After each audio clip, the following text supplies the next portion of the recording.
Okay then, just get this thing going. So we're at it, we've got our volume, let's record.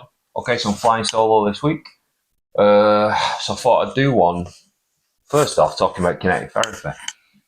So kinetic therapy is something that I use as a patient and as a clinician. So I use to treat people and something that I'm treated with. I stumbled across it when I was in chronic back pain. I tried everything for like a year. I'd seen multiple different people about it, had multiple different interventions. I felt like I'd exhausted all options. And bear in mind, I was actually studying to be a sports rehabilitator at the time, so I was in my second year, and I just was like, why can't I fix this? Like, why is it not getting better? I'm doing everything that, well, the research would support. I'm doing what the gurus online are doing. I'm ordering the books. I'm getting them shipped from America and I'm paying extra for it. And I'm like, yeah, something's not working here. And it was just, I was just getting worse and worse. Anyway, I've told this story before, but I just want to tell it again. And, and then I had one session of this mad looking treatment, and all of a sudden my hamstrings started working again. It felt like I was connected to my body again. It felt like I weren't stuck, and I got a bit of hope back. It was mad. And it was transformative, and it made me curious because I'm here doing my degree in the most up-to-date sort of research, and then I encounter something that kind of goes against it. Not against it, but it does things that would go against, i.e., healing timescales, i.e., how you would go again about treating chronic back pain. And chronic back pain is this really prevalent disease, and we seem to be making no headway with it. There seems to be a lot of people with structural issues, but some have pain, some don't. There's more to it. There's a fascial connection, there's a muscular connection, there's a neurological connection, there's a psychological connection. It's such a complex thing, but yeah, I think we store a lot of that within our fascia, within our tissue, and we get a release from that. And I just couldn't ignore what it had done for me, and I was curious. So eventually, I decided to do a course in it. Really liked it. Really thought, yeah, this is for me. It makes sense to me because I'd been treating people for quite a while at this point. I've been doing a lot of sports massage. I'd done the clinical placements, and I got to know what worked and what didn't. But I did feel limited by my hands. I did feel limited that there were certain people just you couldn't make any headway with. Like me, especially people who are strong, especially people who have lifted, especially people who've got tough tissue or have played sport. It's just so hard to get that tissue moving. It's just so hard to get it to let go of those spasms of that neurological tension. It's just get it to heal because that's what you're seeing. So let's go into it a bit now. So cupping, we all accept that. We all go, oh yeah, they've had cupping. But yet we do the blading and people are like, oh my God, look at all that damage. Yeah, exactly. Look at all that stuff that was restricting the flow of fluids, blood, of nutrients. Because that's what it is. It's like the fascia's dry, the tissue's dry, things aren't clearing out of it properly. It's no coincidence that wherever we have injury and tightness, we start to see, like the skin degrades, we get like cellulite, we get like, purpley blood vessels and they get worse and worse because it's just not flowing. It's not nothing's going in and out because that's what fascia is. That's what muscle is. It's your drainage system. It's your sewage system. And if that isn't functioning properly, then what's that build-up doing to you as well? So we've got that as well. And then a lot of people in chronic pain with bad fascia also have autoimmune disorders. Is there a link? Possibly. The point is, it's not good because the body in the past would have moved that much. It wouldn't have mattered. Things just got worked out. But now they're not. Now we're sitting a lot and we're under stress a lot. We're not moving. And even when we are like standing, we're tense. Even when we are moving, if you look how the average person in a gym moves versus the average athlete, it's very different. They're like pieces moving in isolation against each other, and then we start seeing these overloads at various joints, various intervals. And as an athlete uses his whole body together, the whole fascial chain. So what we're seeing is like with people a lot of the time they're moving against themselves. causing stress, and that's why we see overloads at elbows, overloads at shoulders. It's, yeah, the system's supposed to work as a whole, and that's what fascia does, and that's what fascia facilitates. Sorry, I'm just going to have a swig of my bedtime tea. It's a bit late, you know, for me. A bit too late for coffee. But yeah, so what it seems like, in my opinion, it's stuff that needs to come out. And some people are worse than others. But if you see people who treat it multiple times, they don't look like that. They don't look red. They just maybe red like you've been massaged, but you have little bits. You know, the worst ones are the ones who've, again, history of injuries, history of training, history of stress, history of trauma, and they've never really done anything about it. They're very tense people. And that's like, you know, that's some of the worst. But again, as we progress, they get better and better and better. Okay, so how does it facilitate healing? So there's different things happening in wound healing. So you have to kind of look into wound healing for this. But you have things like when you get an injury, the body sends stem cells there to repair it. So stem cells, there is some in the tissues, but generally they come from the bone marrow. So, you know, I hurt my knee, you know, flare goes up, send these guys here. However, there's other things as well, you know, platelets go there, they release growth factors. It's basically, it's an all hands on deck thing, or it should be. But things get in the way of that. You know, the fact that we have very unhealthy lifestyles, the fact that we, you know, terrible diets, we don't move a lot, our fascia is in terrible condition. All these things can impact the flow of blood, the flow of fluids, and the delivery of these things. So then we get incomplete healing, or maybe we get like a failed healing, particularly if we haven't moved. That's another big thing. A lot of people don't get back to movement as quickly as they should do, and that creates a whole host of problems in itself. Again, which we kind of are able to get rid of utilizing kinetic therapy. So if that healing becomes a failed healing response, so what you have is three-stage collagen. The first lot's like a scaffolding, and then it progresses, it matures, it gets more pliable, and then finally you get, you know, full tissue. You get like pliable muscle tissue. But if the stuff's not getting in and out, then we're not going to get that. We're just going to get like that stiff, rigid tissue, maybe a bit matured, but not much, and so that area is going to be stiff. And again, this is going to impact the flow of everything, as well as the activation of that muscle, as well as the ability for that muscle to produce force, to lengthen, to absorb. So you become, it's like a chink in your armour.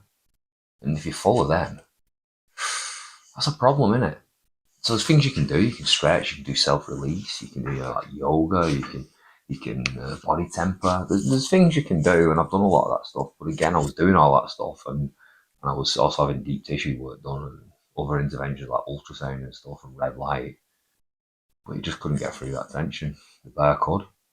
The fascia has got a tensile strength. I think it's equal to steel, which kind of makes sense. You need steel to manipulate it. Plus, it's the technique of manipulating it. When I have people coming here with friends, they often comment on, "You're not pushing that hard, are you?" You know, with some people I have to, in some areas I do. You know, I have a pro athlete, and yeah, he's getting bad, but he's prepared for that, he's conditioned to that, and he recovers really well. It actually speeds his recovery up, which we'll get back to. But yeah, I don't use a lot of pressure. It's more about the technique again, that fascia to slide and glide, because that's what it's meant to do. So that's what we're trying to do. It's just, again, people see it, people seem to be up in arms about it, people seem to just be very resistant to the possibility that it might be doing some benefit, or that maybe something they aren't utilising or don't understand. Because I've been there, there's plenty of stuff I didn't understand.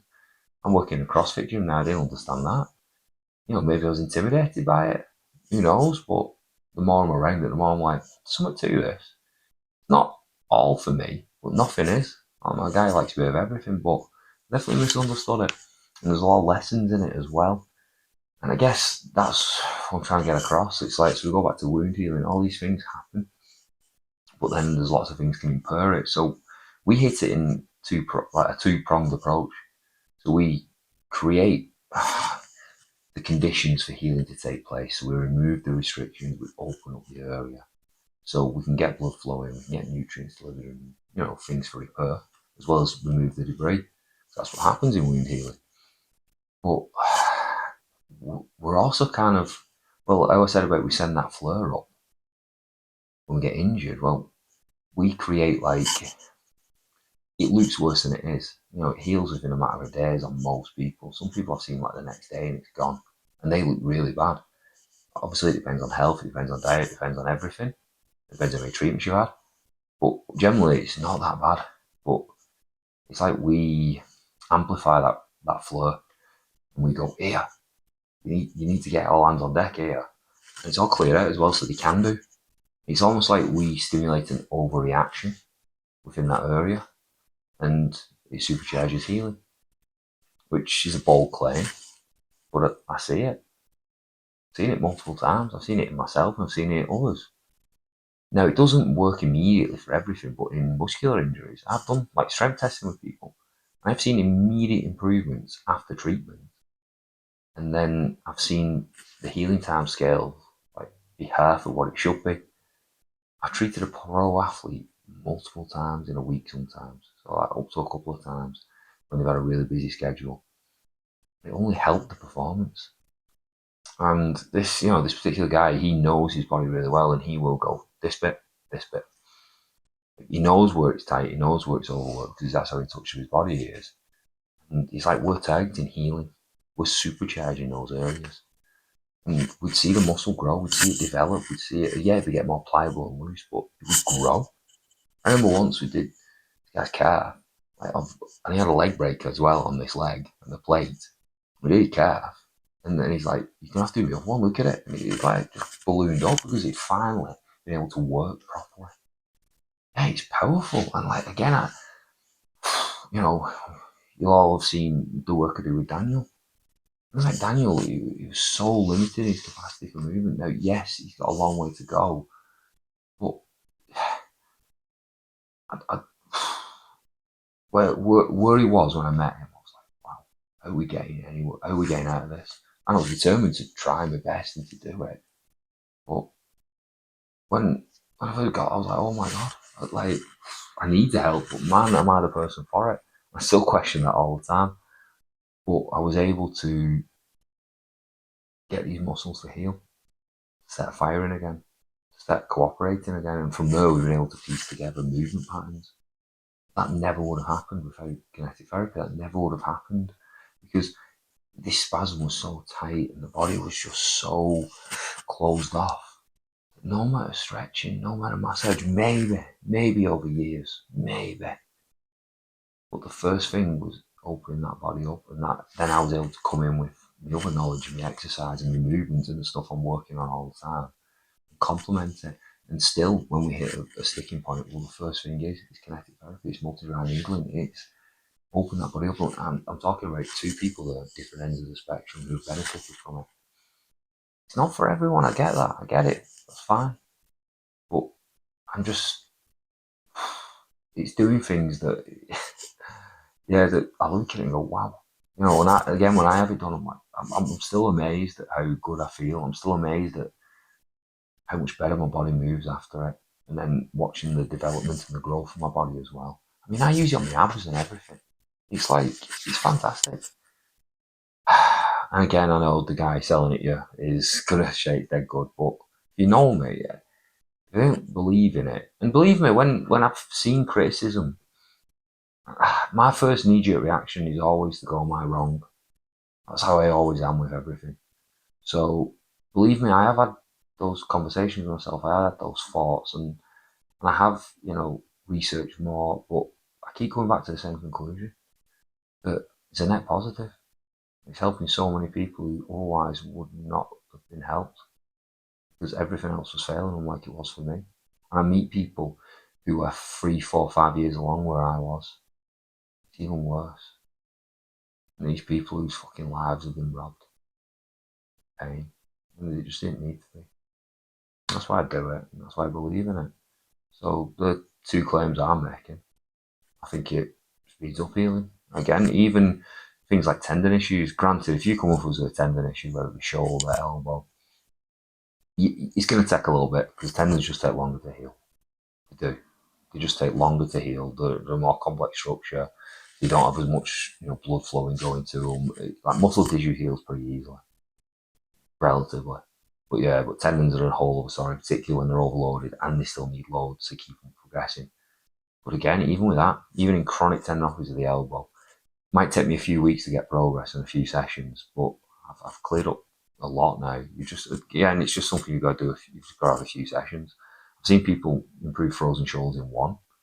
I've seen people, like I said, like significant improvements after four. It's different for each person, but it's still, from what I was taught, the healing time scales are amazing. And I just think, well, what would happen if we then take that, we create that environment for healing to take place? So what happens if we do that initially, let it heal, and then we went in again, and then imagine complementing that with something like ERP or stem cells, peptides even. What would the implications of that be? I think stem cells don't work for everyone, and they're like the gold standard, they're like the best thing you can have right now. But what if someone like i.e. Kurt Angle had multiple broken necks? Think of the scar tissue, think of the restrictions, think of the adhesions. How thick his neck is, it's huge. You can't get in there. Okay, what if we went in and opened it up? What if we sent that flare up and then you jack the stem cells and peptides in there? What would that do? I think it'd fucking help a lot. I think you'd optimise that process. Again, this is my hypothesis, but I'm putting it out there. I'm happy to chat to anyone about this, but what I will say is, like, try it. 20 minutes. But don't judge it until you've tried it. And I get there's risk, and people are always going to find fault, and people are always going to point to a negative, but everything's got negative. Exercise gets negative. People get hurt exercising. People get hurt dieting. People get hurt walking down the street. There's a risk to everything. But when I look at people like Daniel, I look at people like, there's clients that come to mind who were stuck in back pain for several years and they're now making progress. Yeah, like, I think helping them is more important. I think that's we need, because we're not doing enough. We've got something here. Okay, you got. I don't want to say problems with it. I don't want to invite conflict. I just want to invite understanding, talking. What I would say is use it, observe it, experiment with it, do little bits of it. You can buy tools, you can do little courses. If you don't believe us, then fine, but maybe try it and see what it does. Again, maybe have a session with one of us and get talking to us, and you'll find we're not these. No, yeah, I'm a lunatic. The other lads are pretty sensible. I'm just a nut job. But yeah, we're just people who are passionate about helping people. We're all people who were absolutely wrecked. We were all in a bad place, and we got helped by this amazing thing. This cool ass dude who's taking us all under his wing and just looks after us. It's just cool. It's cool, and I get to help people with it. Yeah, I believe in it a lot. I know I've put a bit in there. I'm gonna leave it there. I'm gonna get on to the next one. But yeah, that's just a little bit about kinetic therapy and sort of my views on it and some of the ideas I have about it. Again, I'm happy to have a chat to anyone about it. Just come with an open mind. I'm not here to argue with anyone. I'm not here to fall out with no one. I just want to move forward. And if you can show me a better way, if you can show me a cupping's better, then that's easier for me. That's easier for me to put a load of cups on someone and just sit there. I'm not saying it's that easy. I don't actually know. I've only had it done once. But believe me, we graft, You show me an easier way. You show me a better way. Show me. Show me, I'll do it. Believe me, I will. But right now, there's just, no matter how much exercise knowledge you have, no matter how much self-release tools you have, there's just times when none of that works. Again, I've been there. I was a guy hanging upside down. I was an early adopter. I was doing the Kelly Starrett stuff years ago. I've been doing banding mobilizations for the last decade. I've been doing, like I said, hanging upside down and all them other weird things that Donnie Thompson does, which are absolutely mint. The butt walks and everything. I did all that. I did I had a body temper. I've rolled barbells down me. I've done flossing. I tried all them as well, and yeah, they helped, and they're definitely useful tools, but nothing on this. Nothing on the power of this.